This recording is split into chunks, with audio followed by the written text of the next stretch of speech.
Hello, this is Diane Stover, and this is our video number 2. Continuing on from the first video, we're going to talk today about what we found with regards to public records that are listed in the Public Records Report from the Ohio Department of Education. Now, if you remember in the last video, we talked about how our goal was to find evidence of obscenity, and in the first video we explained to you what we mean by that, the 15 harmful elements that we walked you through in video number 1. So as I said before, we start with a blank sheet of paper.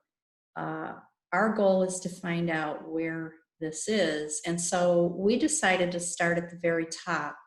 And we did a public records request of the Ohio Department of Education. So let me share my screen with you.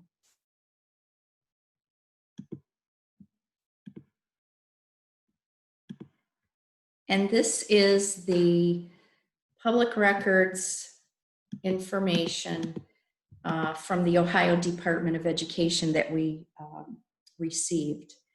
We received 2 correspondence from them. The first one we received in March 2018, and the second one was on a follow-up we received in April of 2019. Now, as you recall, we are seeking to know if the schools have comprehensive sex education in the schools that would have the 15 harmful elements. So of course the first place is to ask for a list from the Ohio Department of Education, and I'm going to just read this for you. On March 28th, 2018, the response came from a Hannah Smith-Carr, who is an assistant legal counsel at the Ohio Department of Education. And she said, Ms. Stover, I'm writing to acknowledge receipt of and respond to your public records request in which you requested, quote, a list of all sex education curriculum for all K through 12 classes for all school districts in Ohio and categorized by district alphabetically. She states the department does not have a responsive list.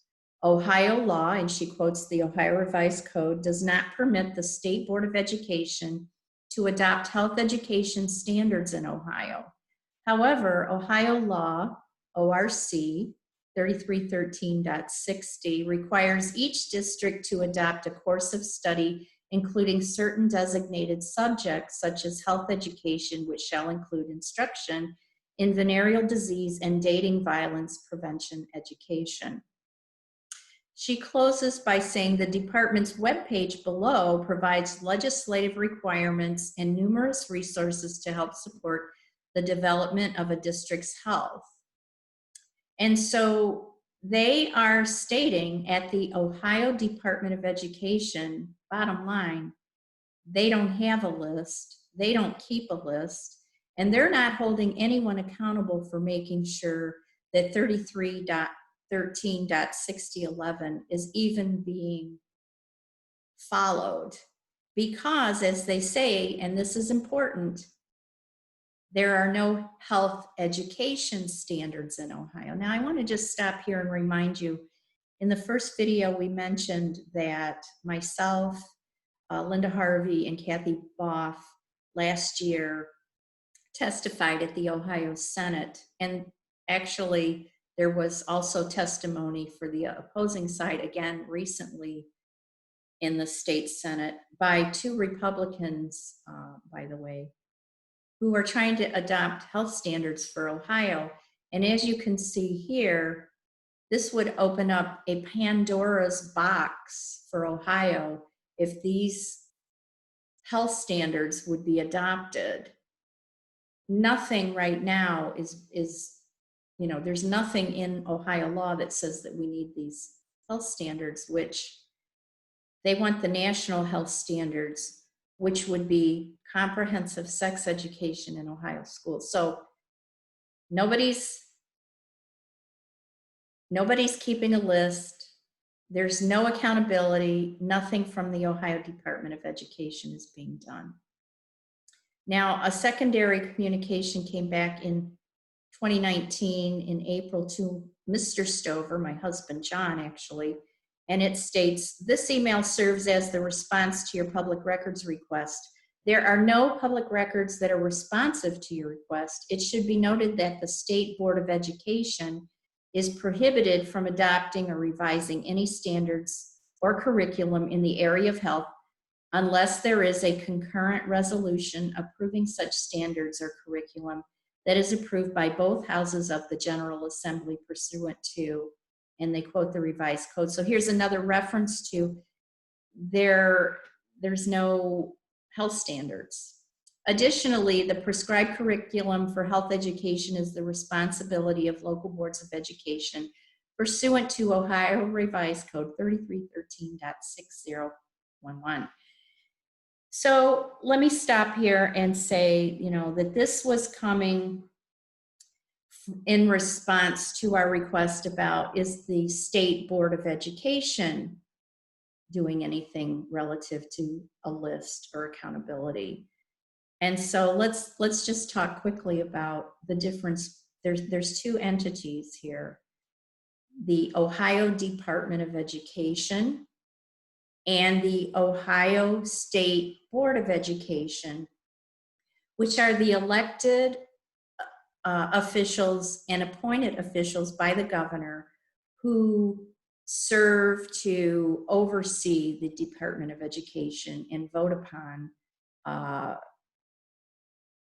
policies and procedures of the schools in Ohio. They're two separate entities. The State Board of Education, it's important to note that with them, all of us have an opportunity to vote in elections that elect the State Board of Education. And then also the governor appoints. There's 19 state school board members, the largest in the nation, a huge body of officials on the Board of Education. It's a behemoth bureaucracy, education in Ohio. And as you can see from these two correspondents, there's no accountability for sex education in Ohio, and nobody is making sure that the school boards are accountable to the law 3313.6011. None of that's happening. So that answered our question. We actually know now through the public records request process that's documented in our report, there's no oversight whatsoever regarding sex education in Ohio schools. One thing that I want to add is that we also requested from the State Department of Health, Ohio Department of Health, whether there was anything being done there to keep track of sex education in Ohio. And interestingly enough, there is no oversight similar to this type of a response. There is no oversight for our schools. However, I do want to report in this video that we did receive back from the state a letter and this correspondence, which is a CD of all of the pertinent public records information with regards to PrEP dollars that come from the federal government. Now, PrEP stands for Personal Responsibility Education Programs.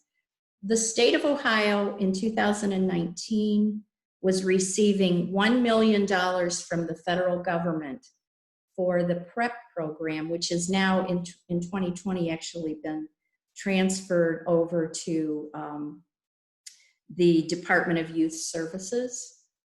What you need to know is that they have admitted through the public records request process that we uncovered that all of the foster and juvenile facilities, all of the foster care students in the state of Ohio are using a curriculum that is noted in their response to us called Reducing the Risk.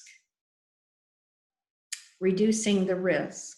this curriculum is being used with $1 million grant in Ohio for all of the foster care children. Please note, in the first video, the 15 harmful elements, this curriculum, Reducing the Risk, has all 15 of those harmful elements.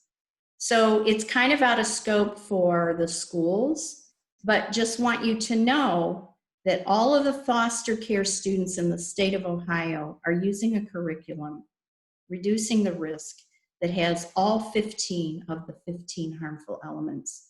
This will be covered in a future video in the curriculum report, and we'll go into what that means and what's in that curriculum. So,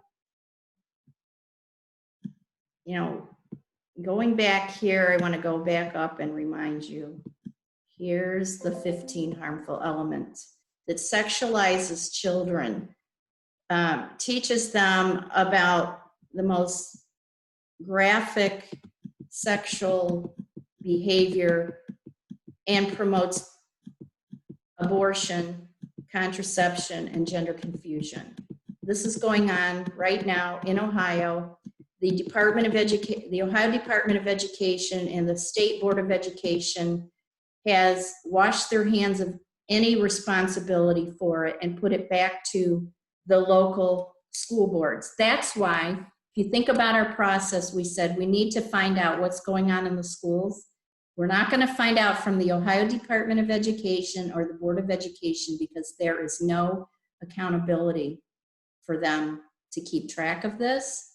No one knows what curriculum's being used, where it's being used. So on we go. In the next segment, we're going to talk about the Cuyahoga County and the Cleveland schools and what's going on there as a result of our investigation into public records. And we'll share that in the next video. But folks, your Ohio Department of Education, they have no information for you and they are not willing to help. So I hope that's helpful. I'm sorry that we had to share, had to share some bad news with you that we were not able to get that information. But as you can tell, we did not stop. We went to the top. And so now we have to go to the individual school boards. And we'll talk to you in the next video about how complicated that really is. So thank you for joining us, and we hope you'll tune in for the next video. Thank you, and have a good day.